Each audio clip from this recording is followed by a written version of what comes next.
Altoot paartii siyaasaa haduriitiif hamma hooggantoota waraana bilisummaa Oromoo, jaarrolee biyyaa, abbootii gadaa, artistoota, nama Oromoo waan isaanii dhaga'uu barbaade hedduu finnee qorannee waan uummati dhagasan dhageessisaa turre.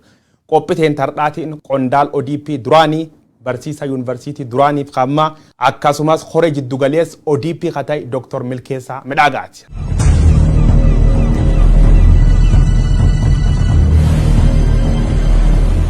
Milkeessaa Midhaagaa Dr. Keessummaa dhaddachi dubbii taate waan dhufteef maqaa uummata Oromoo bal'aan ulfaadhi galatoomsin jedhe. Galatoomeettis carraa kana naa kennuu keetiif. Ayyee gaafum jalqabaatiin itti keeyyanna bar 2018 deebina. Garee tokkoon deessitan tiim lamaan dur tiim lamaan wal qabatti ATM Addisuu Taayyee Milkeessaa. ATM dura wanna ka'uu qabu baay'ee jira. Gaafii uummata Oromoo deebisuuf jecha Opiidoo durs xireeffataa jibbaa turretti seennee jijjiiruudhaaf gallee gaafa kaan dubbiin gara jallataa gaafa deemu karaarra nus jallataa deemnee maqaan kun abbaa ta'e nuu kenne an abbaa nuu kenne hin beeku garuu maqaan kun ATM kun yeroo tokko na kofalsiisaa ture. Haa ta'uuti ammoo wanna nuyi dabaggoon irraa ka'ee namni nuu kenne. Gara gaafiti hattaantu yooyu dabru barsiisa yuunivarsiitii turte yuunivarsiitii irra yaamamee aangoon sii kennamee achuma PP dabalamti. Yaamicha akkamitti sii godhe gabaabsi nutti ibsi. Akkamitti gara PP seenuu dandeetti? Garee muraasa taanee gaafa Lammaa Magarsaan dura taa'aa Opiidoo ta'u wanni isaanirraa mul'atu wanna gaarii waan ta'eef mee jara kanatti signee haa gargaarru keessatti jijjiirama fiduu dandeenya yoo ta'e haa seennu Opiidoo jibbinu kana keessa haa seennu innee mari'annee garsan deemnee utuma ala teenyetu deeggarru guyyaa tokko obbo Lammaan nu yaamee dhaaba seenaa keessatti nu gargaara wanni Opiidoo kun hin beekamu gaafa kaannullee nama 2-3 irra jirru kana fixee TPLFin yoo nama qaama duriitti deebise Opiidoon kun faanuma deema waan ta'eef humni haaraa seenaa nuun jedhee affeerraa nuu godhee akkasiin seenne gaafa seennu gaafii Oromoo koosii Oromoo dantaa dhimma Oromoo qabannee seenne malee aangoo fi barcuma faayidaa barbaacha hin seenne. So kan itti seenneef gaafii dugda irra nuuf jira gaafii Oromoo qabannee instituushinii sana fayyadamnee erga isaan TPLF walloluudhaaf fedha qabaatanii gaafii Oromoo deebisuu danda'u inneetu amannee gara sanatti seennee jechuudha. So paartichis akkaatuma sanaan haaromsa gadi fagoo jedhee itti seenee haaromsa jechuun gaafii Oromoo deebisuuf waadaa galuu jechuudha. Riifoormii jedhamee kan itti seename riifoormii guddichi tokko gaafii uummataa deebisuudhumadha riifoormiin. Hiikoo biraa aangoo maal jechuu miti gaafii jajjabaa Oromoon kaasaa ture saboonni kaanillee kaasaa turan fakkeenyaaf gaafii Finfinnee daangaa ishii afaan Oromoo afaan hojii federaalaa gochuu sirna dimokiraasii dhugaa fiduu mirga dhala namaa biyya san keessatti akka bineensaatti ta'aa ture san fooyyessuu ceesisuu dhaaba even walitti fiduu alaabaa Oromoo alaabaa qabsoo bilisummaa Oromootti ceesisuu seenessa biyyaa ka Oromoo haammatu parsantii 50-60 waa'ee Oromoo ka ta'e seenaa Oromoo ka biyyaa gochuu goota Oromoo ka biyyaa gochuu wanna bal'aa tokkummaa Oromoo daran cimsuu waliigaltee Oromoo fi paartilee keessa fiduu gara tokkotti geessuu walitti deemuu gaaddisa hooggansa Oromoolee ka jedhu wanni wayii dhufee jalqabii gaarii irra ture garuu yeroodhaan kana hunda qabanneetu irra waliigallee riifoormii jechuun kanaaf deebii kennuu ture kan warra waliigallee kuni dhaqee ayya kanaaf seenta kanaaf walitti dhuftan waan hedduu aganga kan deebisuuf karoorfattanii dhuftan sun keessa tokkollee waan deebiftan qabdu yoo hin deebisin maaliif hin deebisin? Hin deebifne takkaa'u sababni hin deebifneef fakkeenyaaf yaa'ii dhaabbattummaa magaala Jimmaatti gaggeessine irratti waan kan deebisuuf maqaa tolfachuu qabnannee Opiidoo irraa ODP jijjiiramne. Gaafa jijjiiramnu uummanni nu deeggaree waan kana hunda isinii sirreessina ka miidhamellee ka qabsoo keessa miidhamellee ka rasaasni dhagna keessa jiru ka harkichi ta'e ijji jaame warri faca'e hunda akkana jira jarallee haala ni deebisnee dhaabna jennee waan kanarra Jimma waliigallee dhufnee gaafa dalagaa seennu waggaa takkatuun ta'iin ajandaan bira dhufe. Wanni waadaan kun hundi haa dagatamuu, haa gatamuu, ajandaan biraa luqqifama. Ajandaa ida'amuu fi ajandaa paartii waliin makuu, waliin baqsuu jedhamutu out of the blue bakka ta'ee kan hin beekne, kan quba hin qabne wanni kun dhufee jechuudha. So deebisuu hin dandeenye sanarraa kan ka'ee ideological shift ta'ee jechuudha. From ethno-nationalism to ethno-nationalism achi ce'ame. Gaafii sabaarraa baqatameetu maqaa biyyaa waan jedhamu ethno-nationalismii kun dhufee jechuudha. Waan uummataa waa'ee siyaasa sabaa, siyaasa maalii kaasuun maal siin jedhanii boo'icha siin jedhan. Waa'ee Itoophiyaa qaaquun mo'icha siin jedhan. Wanni jechuun gaafii sabaa, dhimma sabaa, paartii saba irratti hundaa'e wanna dhimmoota sabaa ka jedhamu kanarraa baqatameetu gara ajandaa biraa, ajandaa faallaa ce'ame kanaaf deebisuu hin dandeenye. Ayyee Oromoo keessa namni aangoon itti kennamtee Abiy Ahmad Ali muummichi ministeera Itoophiyaa kan tana is from nowhere namni beekin jiru, namni quba qabin jiru. Namni aangoo itti kennan tiim lamma. Tiim lamma sun keessa ati tokko turtee tiim lamma warreedhan keessa mataan isa nami sadii si xaayibaa lamma dabartanii hin jirtanii jechuudha. Tiim lammaan ees dhaq yoo du'ellee bakka waal isa uummati nagar maalti san mudate. Tiim lammaa ka inni diigame gaafa lammaan aangoorraa kudeetaadhaan bu'e. Fonqolcha mootummaatu Lammaa Magarsaarra gaggeeffame. Kana namni sirriin gadi qabee hin beeku. Silaa akkaataa seeraa fi heeraati wanni kun Lammaa Magarsaa caffee Oromiyaa dhiyaatee iyyata galfatee iyyanni isaa ragga'uu qaba ture. Akkaan. Ragga'uu qaba ture caffeedhaan. Sababa fedhaa dhiyaatu paartiin aangoorraa ari'atu waan fedheen kaasamu garuu caffee dhiyaatee iyyata galfatee caffee amansiifatee raggaasifachuu qaba ture Lammaa Magarsaa. Iyyatan galfanne wanni ragga'es hin jiru. Lammaan utuun beekiin ganama isaa paarlamaa waamameetu caffeerraa aangoo utuu waan raggaasifatiin ministeera abbaa ta'e waan ta'ee dhageenya reediyoodhaan. Eenyu nama ajaja kan dabarse ajaji kun eenyirra darbe directly kuudeetaa deemsifameet fonqolchi mootummaa kan Lammaa Magarsaa irra godhe eenyu. Fonqolchi kan inni godhame koreen giddu galeessaa hin beeku waan kana. Diteelii isaa koree hojii hojjechiistuun beekuu danda'a. Dhugaa rabbiin siin jedha. Nama hedduu gaafadhe gaafsan galgala. Wanni ta'aa jiru eenyu maaltu ta'aa jira. Nu irratti mari'achuu qabna. Lammaa yoo rakkina qabaate gamaggamnee buusuu qabna akka koree giddu galeessaatti jennee nama hedduu gaafadhe namni sii deebisu hin jiru. So egaa waan ta'e keessa isaa hin beeku. At least procedurally Lammaan caffee iyyata galfatee iyyanni isaa approved ta'uu qaba ture tu aangoorraan ka'in. Sanallee gaafadhee ani barre koree giddu galeessaarra guyyaa biraa gaafa wal geenyu muummicha ministeeraa Dr. Abiy Ahmadiin gaafadhe. Wanni kun heera naannoo cabe adeemsi maaliif adeemsi heeraa maaf cabe jedhee gaafannaan waa hunda baruu fi hiyyaalina deebinaan jedhu naa deebisan muummichi ministeeraa. Taatishi Lammaa Magarsaa fonqolchatti irra deem isan garee isa cufayyuu achi taansanii san rukutu jalqaban Lammaa waan irdhaqqab nami adara uumatitti kennate ka uumati nu ceesis jedheen qabsoo uummata Oromoo bakka darbatee ufillee darbatamee callisa afaan qabate taa'e man dubbatina ma uummatatti nimina waan isan godhan. VOA irra taaseera gaafii uummataatu nurra jira ani ammarraa kaasee dafee tuunaan galiini kootiin jijjiirradhu kootii uummata Oromoon uffadhee jira ammatti kootii kana ofirraa baasee kootii Itoophiyummaan uffadhu jedhee viidiyoo VOA irra haaseera. Haa ta'uutii egaa itti aansee maaltu ta'uu qabaa waan jiru saffisaan wanni baay'een deemee ni mari'anna ni furraa ODP'n hin diigamu ni mari'anna akkaataatti pilaatfoormiin dhimma Oromoo irratti mari'annu ni jiraata. Maal waan jedhuun utuma wanni kun deemuu dubbiin garan taane deemee jechuudha. Ayyam wagga lamaafiyyuu deemuu jirra naannoo lammaanuu eegan gorra guffameef wagga tokkoof wacaalee jira isaniin cufti eegii piippi keessa dhiibamtanii baatanii turtanii jirtan.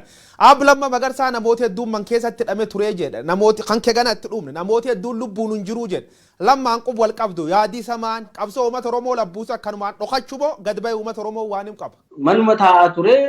Yeroo quban qaba natti himee ture mana sosocho'iin akka jedhameen wanni baay'een ta'e amma biyya keessa waan jiru natti hin fakkaatu. Ayyee kaan ammoo siif Lammaa Magarsaa ilaalchise gizee hedduu wanni kaasan Lammaa Magarsaa gamma iskoort goomma godhatee itti fayyadamaa biyyi yoo ammaan achi cabee لما قبته فول دور كقبه نصبا جدًا لما دغمان داب خان كيسا اريامو دراما في برودوب خيجتن دكتور دراما جرا No.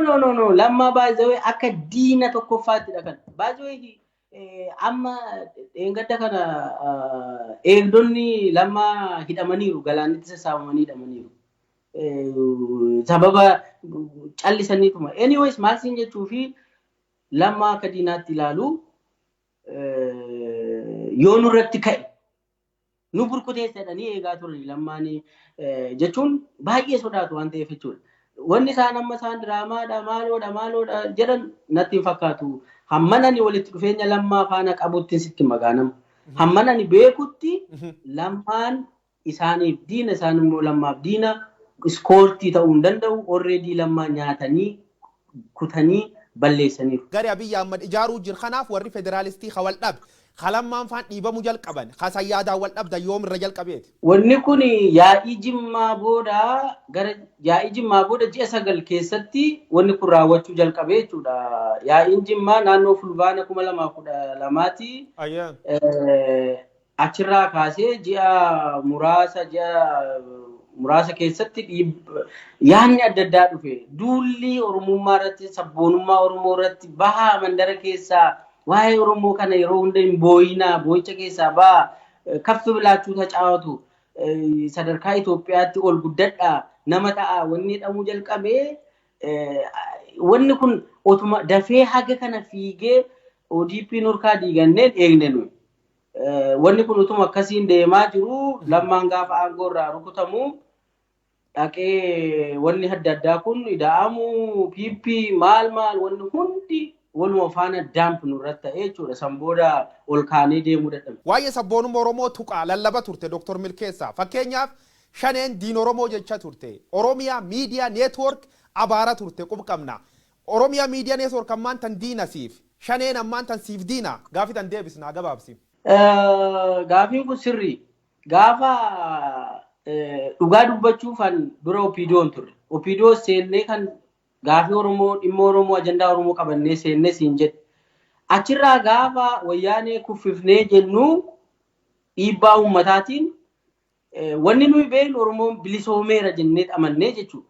Oromoon bilisoomeera Dr. Abiyyiin finnee masaraa galchineerra Oromiyaa kan harkaa qabu Lammaa Magarsaati waan feene teenyee akka furachuu dandeenya nama kan faanayyuu jennee waan yeroo sanitti amanneef jecha bilisoomneerra jennee waan amanneef jecha OMN qofa miti waboo qofa miti abaawos kaafaawos namoota dhuunfaa hedduullee irra duuleera san yeroo sanatti akkaataa bilisoomneerra jedhee waan amaneef wanni biraan nu barbaachisu waraanni nu barbaachisu jedhee amane yeroo sanaaf jecha waa hedduu hararra dhaabadhee yoo laalu akkaataa gaafii keetiin sun dogoggora an bakka san hin jiru waan dogoggore saniifuu hundaa'u kan mufachiisee redhee waan an amanuufi asumaanuu yoo naa eeyyamte dhiifama gaafachuun barbaada. Ulfaat Dr. Milkeessaa wani dhiifam caalan jirtu erkan kee dhumna dubbi lafa seenna Dr. Milkeessaa gaafiif deebii BBC Afaan Oromoo waliin gooteen Economic Zone lafa Oromiyaa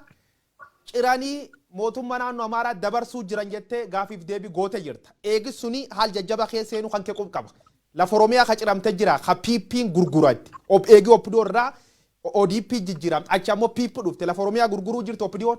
Humni addaa naannoo Amaaraa lafa hektaara 270 asseenee lafa Oromiyaa keessa qubatee haga har'a waraana qubsiifatee jira. Naannoo Shanoo asii laga Xaafoo raachi dabartee naannoo Shanoo aanaa Qimbibiit magaala Shanoo naannoo sana humni addaa Asaaminoo Tsiggeen fidee qubsiise haga yoonaa hin baane darbeeyyuu lafa sana investimentiif naannoon Amaaraa kennaa jira. Kana soba miidhan waan bulchaa ture waa irra taa'ee nama hundatti meera. Even haga naannoo Oromiyaa darbee federaalaa Republican Guardii hooggantootatti illee wanni kun rakkoodha. Humna Asaaminoo kana kaasaa asirraa jedhee hin kaafne haga yoonaa lafi sun naannoo Amaaraa qabatee jira. Investimentiif kennaa jiru. Seeraan ala sirra uummata qubsiisaa jiru. Tokko kana. Lammaffaan immoo ijaarsa seeraan alaatiin naannoon Amaaraa fi Finfinnee wal tuqeera. Naannoo Koyyee Facceetii kaastee harka gadi kibba laga Xaafootii lagdi tokko akkas deemteetu dhaqxee karaa Minjaarinaa Shonkoraa maalitti seenti beekta. Sanarra qubsumni haala ajaa'ibaan dhufee Finfinnee ibsaan galee fi bishaan galee fi karaan tolfamee fi wal tuqee jira. Laga keessa bataskaan ijaaramee fi seeraan wanni kun sirrii miti jennee gaafa nu ijaar seeraan alaa irratti tarkaanfii fudhachuudhaaf gaafa nu jalqabnu adeeppaa faana waliin nu qabanii adeeppaan mataa nurraa rukutee san booda waan adeeppaan jedhe hunda raawwachuu jalqabna. Jar seeraan alaa diiginaa dhaabaa jedhamee hidhaamne. Jawaar Mahaammadiin hidhaa jedhanii warri adeeppaa walgahii nuyi ODP fi adeeppaa yeroo kophaatti teenya yeroo baay'ee waajjira dhaabaattis teenyerraa Skylightittis teenyerraa walgahii nuyi goonu san irratti gaafii adeeppaan gaafatu hunda hojiirra oolchinaaf waan ta'eef jecha Jawaariin nurraa hidhaa yoo ta'u baate Asaaminoo Ciggee isin irratti ta'a Jawaar jedhame ni himeef jechuudha. Ani erga yeroo hidhame keessaa baheera of course garuu wannichi raawwatee fiira jechuudha. Kanaafuu Jawaar Mahammad gaafii adeeppaan dhiyeessiteetiin opdiyoon hiitee jechuudha. Gara nama 13tu adeeppaarraa dubbate 13 Jawaar Mahammad hidhamuu baannaan ODP faana hin hojjennodhanii kaasaniiru. Eenyu hoogganaa isaaniirraa kaasee waliin mari'atanii ejjennoo isaanii waan ibsan fakkaata. So booldi ta'eetu dhiyaataa ture jechuudha. Caasa dhaaba keessatti wanni Jawaarii fi Oromoo naashinaalizimii irratti akka nuyi wanni goonuuf jecha sun qabatamaadhaan waan keessa tureyaan. Gaafa nuyi waan ta'e waa'ee Finfinnee kaaftu Amaara muufataa dhiisa. Waan ta'e yoo kaaftu Baardaartu muufataa dhiisa. Akkasiin Baardaar gareen Baardaar mataarra bahee ajajachuu eegale.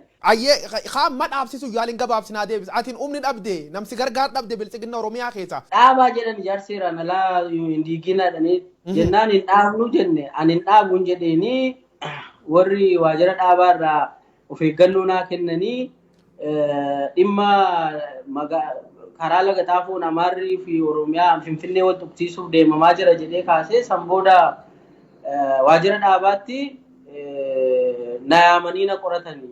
Tokko hiriyaadhuma koo fi namuma biraatu na waamee akkamiin miidiyaa irratti haasoftananii na qoratanii wanni kun baduu jira ani iyyee dadhabee so kanaaf hin dubbadde jedhee qorannaa sana akkasuma wanni jedhee bira darbee deemee namillee ijaarseeraan alaa diigde jedhamee qoratamee jira caasaa mootummaa keessa namni nafaana hojjete qoratamee doorsifamee ni jira. Fedhii isaaniitiin godhuu jiran jechuu jaarseeraadha hin deeggaruu jechuu isaan. Amaarri naannoon Amaaraa diigina Amaaratu wannoo ta'a jedhee kaasnaan inni dhaabataaf gaafiin Amaaraa yoo fedhan baay'ee adeeppaan naannoon Amaaraa Abiy bushuu hin dandeenye ati jedhanii ittimu. Isaan mirgaaf bilisummaa akka malee qabu barga. Ati nuyi garuu afaan keessanittis ximbisittiin jedhiinaa ni mufatu ni maal ta'u maal akkasuma afaan keenya qabnee teenya jechuudha. Gara walti dhufeenyi keetiif walti dhufeenna muummichi ministeeraa dabar agbeet keessa odeeffannoo qabu. Intarbuutan si dolchuun duratti walillee naasomnee odeeffannoo baay'ee waan kolleekti godheef. Muummichi ministeeraa guyyaa tokko waajjira kan kee keessa ittaana kan kee caala waliin qabatamtanii deemtanii turtan gaafas eessisan geessan. Gaafsana dhugaa dubbachuu fi biiroo aangoo walirraa fuudhaa turre nama haaraa bakka kiyya bu'isan hoogganaa biiroo lafaa ammaa jechuudha. Utuu wal harkaa fuudhinsa aangoo irra jirru poolisii Oromiyaa erganii nu lameen nu qabanii nu fuudhanii deeman. Nu fuudhanii karaarra dhaabbannee bakka ta'e waliin bilbiluu iddoo ta'e bilbilanii asii godhanii akkas godhanii sa'aatii dheeraa erga nu dhaabanii booda maali dhiiroo eessa dhaqnannaan komishinii poolisiitu isin barbaadaa nuun jedhan.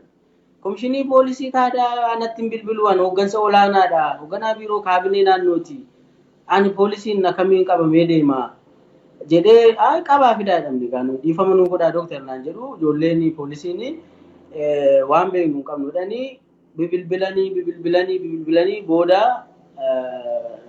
sa'aatii dheeraa booda nu gadhiisan. Eenyu akka nu qabee eessa nu geessu akka barbaadan tarkaanfii akkamii akka fedhan hin beeku.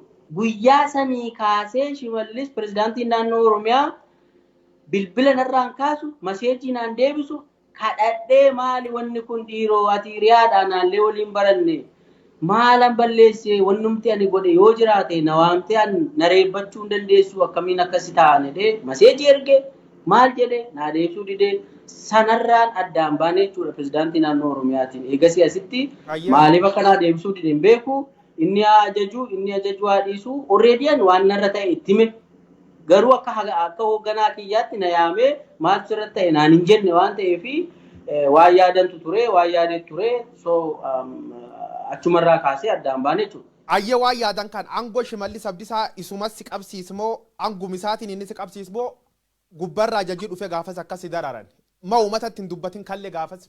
Achi teessee gaawaa kana haasa'uun xiqqoo natti ulfaata jechaa fi sodaanis ni jira sin dhosku haa ta'uuti garuu wanna tokko akka beekamtii olii ala hoogganaa biiroo tokko qabdee fuutee deemuun ni ulfaataan jedhu ilaalcha akkasiin qaba.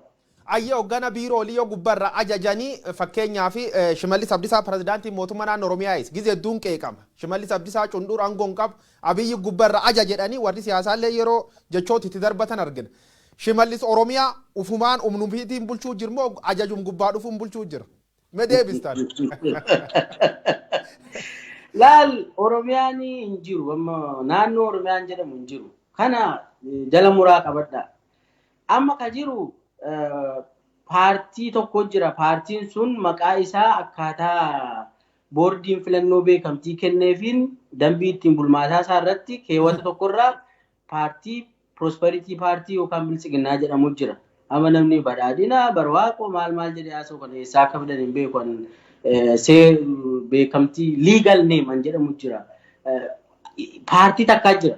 Paartiin sun pirezidaantii tokko qaba. Pirezidaantii santu naannoo pirezidaantota hunda muuddata. Akka fedhe muuddataa ni ajajataa wanni godhata. So kanarraa kan ka'e naannoon Oromiyaa jira naannoon kan jiru jedhee nama federaalizimii barates waan ta'eef odeeffannoo qabuun qondaaluu mootummaa keessa horsuun atu kee jirti keessa muummichi ministeera Oromoon na deeggaru baannaa waggaa dhibbaatiif isan cabsaa jedhe dubbatee jedhan wanni kun dhuguma. Akkamiin guyyaa ODP diigamuurraan dhiitee manatti gale. Nama muraasa faana galle manatti sanbooda warra ODP hin diigamtu jennee galle kun qorannoof nu yaaman. Ana yaame muummicha ministeeraatu na yaame ganama sa'aatii 2:20 dhaqee laaqan abba jechi. Achirratti waan hedduu kaasneerraa sanbooda achi keessatti gaa waa baay'ee kaafnee wanni takka namne sa'aatii dheeraa naa kennanii muummichi ministeeraa waliin haasofne achirra Oromoonii na deeggaruu qaba. Yoo na deeggaruu baate immoo ofiifuu ni caba. Cabu immoo hin ka'uu ka jedhu dubbataniiru. Anumaatti dubbataniiru. Kanaafuu Oromoo yoo biyyin deeggarin hin caba karooree amma biyyi laf kaayettiin Oromoo ittiin ijjeesuu jirsun jechuu. Ni cabaa jedhan kaanaan yoo na deeggaruu baate.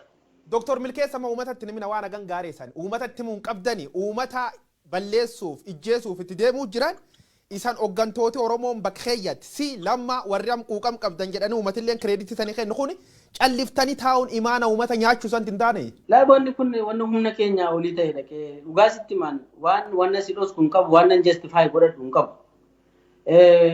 Achirraa ka'ee wanni erga gaafasii managgalee mari'annee wanna baay'ee wanni mul'ate san booda piigooneetu hiina hunda ishii sassaabneetu maal goonaan jedhu kun nutti ergamee nutti kaasa.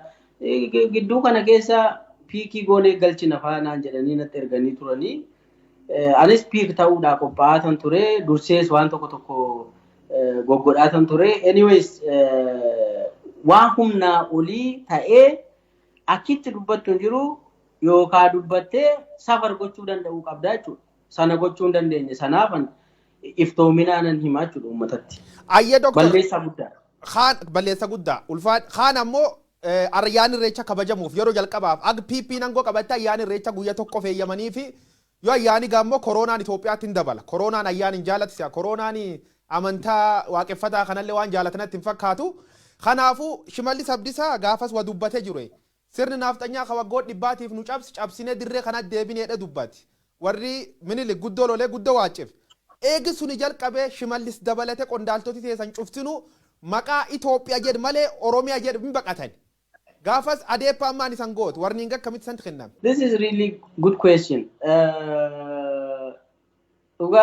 Waan kana irratti warri adeeppaa koreenoo jiraawwachiistu waajjira muummicha ministeeraa dhufanii akka iyyan akka booyan muummichi ministeeraa nuu kaasee san booda immoo dhiifama akka gaafatamu dhiifama sana immoo waajjirri dhaabaa akka nuyi wanni kun nafxanyaa wanni dhame cabee dhame sun wannoo akka ta'e akka dogoggoraan afaan namaa keessaa akka ba'ellee jedhanii waajjirri dhaabaa iskiriinshootii isaa qabaachuu dandeessu waajjirri dhaabaa dhiifama gaafatee ture. Dhiifama gaafatame sarratti koree giddu galeessaarra kaaseen turen. Eenyu dhiifamni kan gaafate dhaaba gaafate moo nama dhuunfaatu waan san gaafate barreessee jedhee gaafannaan wanni sanaa fi addisuutu barreessee isatu anumatu timee lammaattis maal gooneerraa waan jedhu deebiin muummicha ministeeraa irraa kaasanii jechuudha gaafsan. So dhiifama kan jedhu iyyuu barreeffamee fi ture jechuudha waan kanaaf. Achirraa ka'ee guyyaa sanirraa ka'ee jechi nafxeenyaa jedhamu miidiyaa Oromootiin maamiin OBN akka hin dabarre afaan namaa keessaa akka hin baane godhame. For your surprise, waa'ee dhimma lafaarratti OBN interviina godhee waa'ee jecha nafxeenyaa jedhu dosadii kaaseennaan irraa kutanii dabarsan.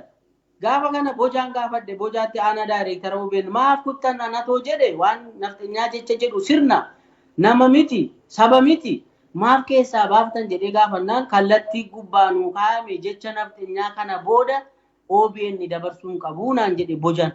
He is alive now. Bilbilaan. So jechi nafxeenyaa jedhu hundi ni dhorkamee achii booda waan Itoophiyummaa waan akkuma jette sana Itoophiyummaa mo'ichaa, Itoophiyummaan ce'umsaa, Itoophiyummaan namummaadha. Waa'een Oromummaa fi Oromoo boo'ichaa, gadhaantummaadha. Kana keessaa ba'a, mandara keessaa ba'a, ol guddadhaa, kabsu bilaachuu tacaawatu, minaamin wanni jedhamu kun diskoorsii keessa gale. Kanan sila siin jedhe ideological shift from ethno-nationalism to ethio-nationalism jedhama. Ammachi namisa nafxanya jedhamu miidiyaa irratti hin dubbatanii atilleen qondaalallee keessa dubbannaani taargeet godhamta. Aduu kun turin Hacaaluu Hundeessaa interviin waliin tolchirratti sirni nafxanyaa qeeqa ture. Hacaaluun immediately ijjeefame. Namni hedduun du'a Hacaaluu dubbi inni dubbasuniin sabab sirni nafxanyaa qeeqeef yaamichi baay'een irra godhama ture. Akka ijjeefamuuf karaa yuutuubii, feesbuukii, karaa gargaraatiin yaamichi godha turan. Hacaaluun adoon turin ijjeefame. Dooti isa kanaan wal qabattee yaaddaatiin. Hacaaluun waan dursa irratti pilaan ta'ee ture natti fakkaata. Namoota hedduun akka ajjeefamuu barbaadaman quban qaba. Qaamni mootummaa akka isa doorsisaa jiran baranan bahu jedhee namni dubbataa akka ture barana rukutuu malu na ajjeesuu malu jedhee dubbataa tureera. Kan namni isatti dhiyeenyaan jiru haasa'uu irra danda'ayyuu.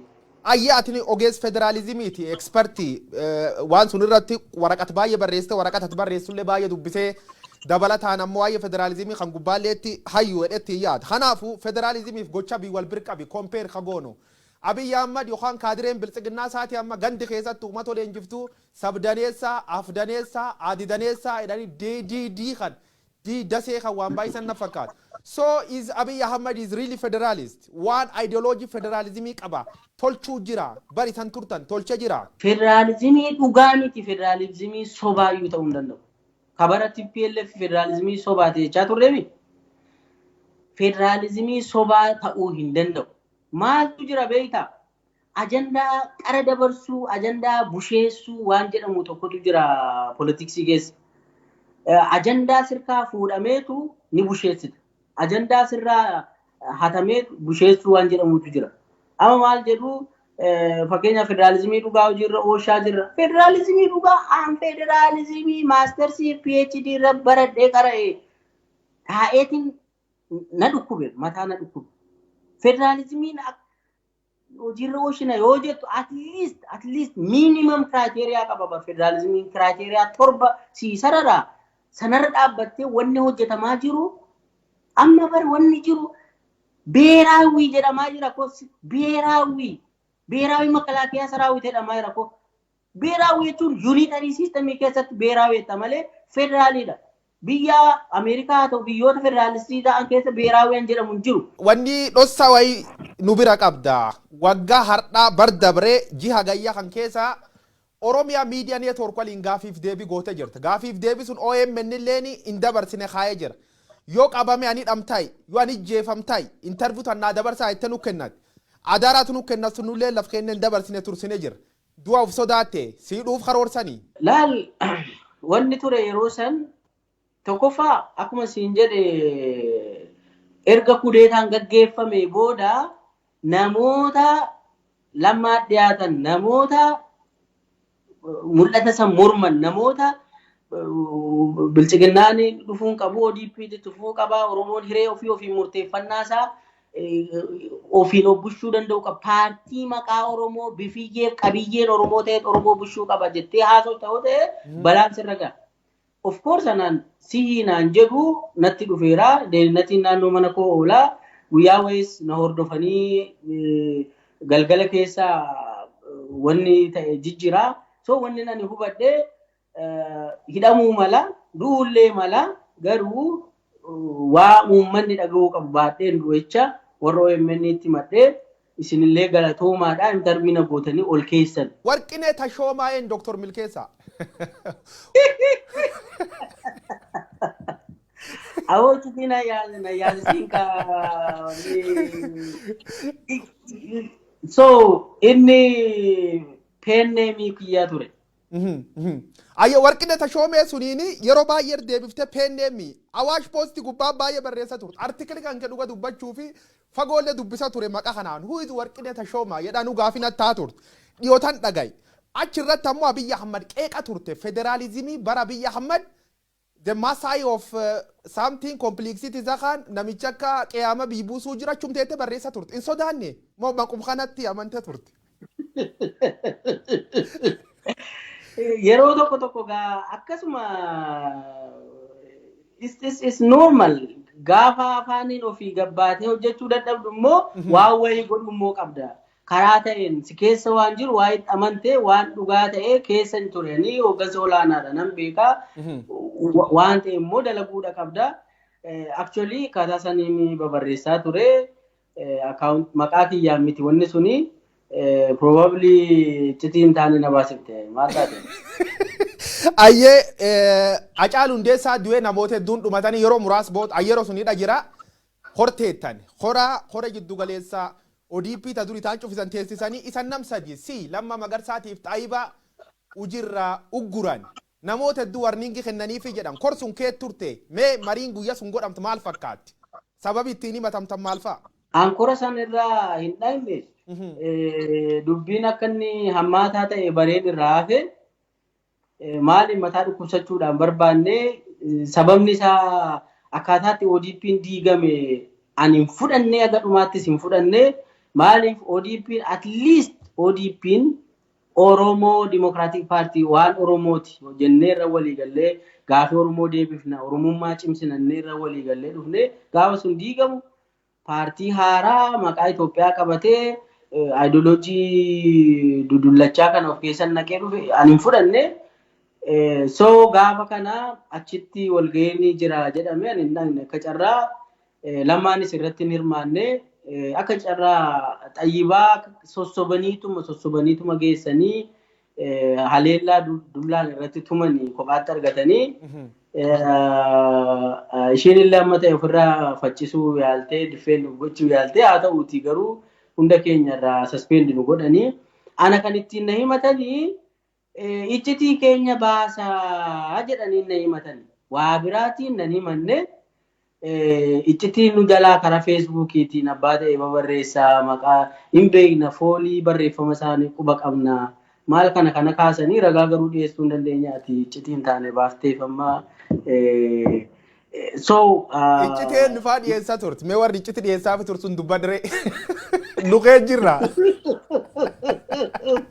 Ayyee kadabarru mee akkumaan gorrari amtanii namoota gari ammoo warniin gitti kennanii jiran jedhanii namoota warniin gitti kennan kaa'umati beekuu qabu yoo barbaachisa taate dubbachuu feeti. Biraanuu Saggaayee fi Taakkalee Uumaadhaa fi waarniingiin kennamee fi guyyaa sanaa ana Xayyibaaf Lammaa immoo saspeendiin godhanii akka koree giddu galeessaa keessaa wanni jedhamu godhamne garuu seeraa ala wanni sun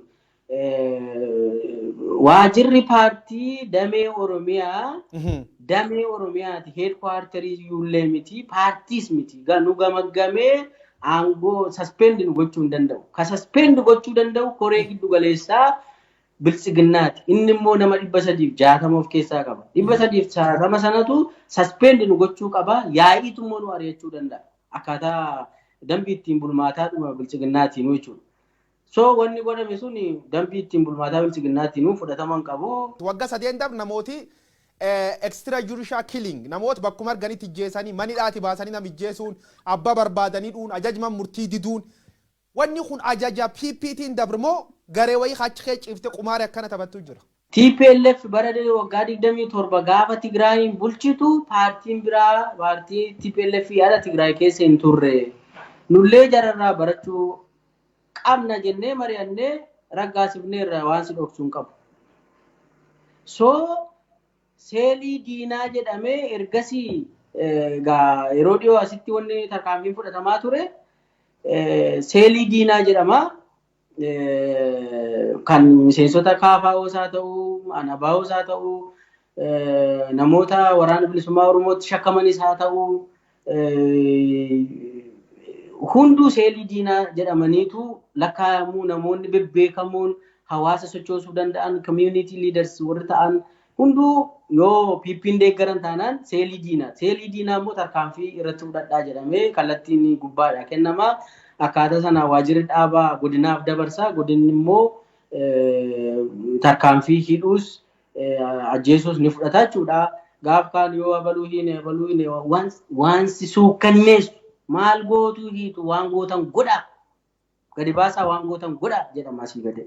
Waan si suukkanneessu nama hidhuun yoo carraa argatte hidhamtaa jechuudha. Abbaan seera faan mani murtii faanam Itoophiyaa keessa yeroo baay'ee nam gadi dhiisan deebisanii qabaniidhaan. Kanaafuu qaamima murtii irratti ajaja dabarsuuf hangoo qabu. Poolisii moo akkam istiraakcharii Itoophiyaa executive judiciary legislative jira wanni akkasii jira jechuu dandeenya. Hin jiru paartiitu amma ta'e jira malee qaamni mootummaa hin jiru. Yaa koree amma beektaa godinarraa koree qindeessituu 5tu jira. Koree qindeessituu 5 kanatti aangoo qaba. Jarri immoo gubbaadhaa ajajamuu waajjira dhaabaa fi koree qindeessituu naannootu ajaja. Koreen qindeessituu naannoos nama 5 ajajni gubbaa darba sanarra dhaabbatamee tarkaanfiin hunduu manni murtii haa ta'u poolisii haa ta'u hunduu ajaja asirraa kennamuun gubbaa kennamuun raawwatu malee ati waan manni murtii si ilaalee si dabarsee si bilisoomsu miti. Yoo siyaasa akka carraagaa waaqni si onni godheedhuma warri waajjira dhaabaa jiran haa bo'oodhan malee manni murtii fi poolisiin aangoo takkaa hin qabu biyya Itoophiyaa keessatti. Yeroo baay'ee deddeebiin mootummaan kun mootummaa Oromooti mootummaa badhaadhinaatii jedhan biyyiti sadarkasiin gubbaa jirti laaluu jira. Mootummaan kun mootummaa Oromoo jettee inamanta kee turtee kee beektaa karoor warraallee qaba. Ayyoo gubbaa sanii muummicha ministeeraa ta'ee waan biraa hojjete mootummaa Oromooti naan jechuun dandeessoti.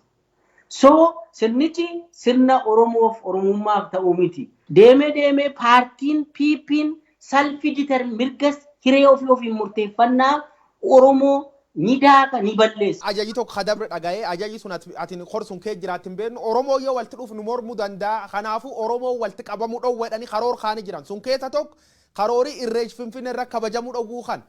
Yoo Oromoon irreechi ga'u koronaan kun ol ka'a. Wanni kun karoor kee jirti. Karoor Oromoo Finfinnee seenuu dhowwaa kee jirti. Sodaan jiru uummanni Oromoo yoo Finfinnee dhufe nurra fincila. Nurratti addunyaatti fincilee addunyaa beeksifata.